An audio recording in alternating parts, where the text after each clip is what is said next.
would take advantage of our youth and use this program to take advantage of youth is just irreprehensible.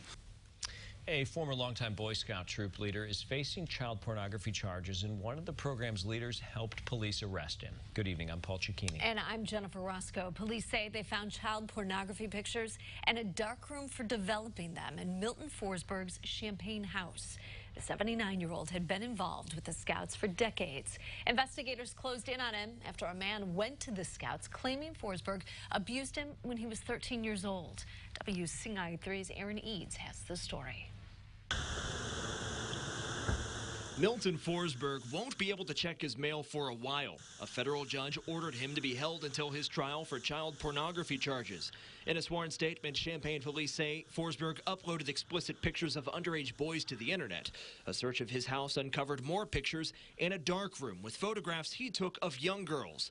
The van in Forsberg's driveway has a license plate with his ham radio call sign, a hobby police say he shared with Boy Scout troops so they could earn merit badges. As soon as we found out about it, we removed him, made sure he can no longer be involved in any scouting activities. Jared White is the CEO of the Champaign area's Boy Scouts of America Council.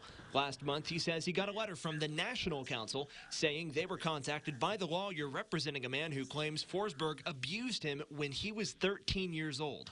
That was in 1965, when Forsberg would have been a troop leader. He was from the late 60s to the early 60s to about the 90s. White notified the police, who then got a warrant to search Forsberg's house. His neighbors didn't want to go on camera after we told them what he's charged with, but they say he lived alone and kept to himself, except for his involvement in the ham radio community. We have a lot of organizations that volunteer into that sort of thing. You know, they'll say, hey, we want to put on a youth protection, we want to put on a merit badge seminar, but we make sure it follows the youth protection guidelines. White says everyone involved with the Scouts has to take a 1-hour training course on that, and he wants parents to know they keep a close watch on everyone their kids get close to. Scouting is still safe. Scouting is still a very good organization for your son or your daughter.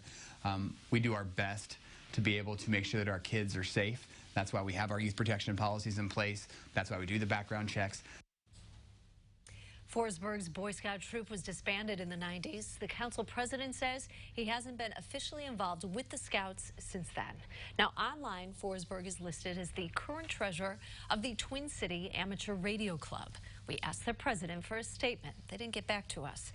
There are more details of what he's accused of in the criminal complaint against him. You can read that in full at WCIA.com.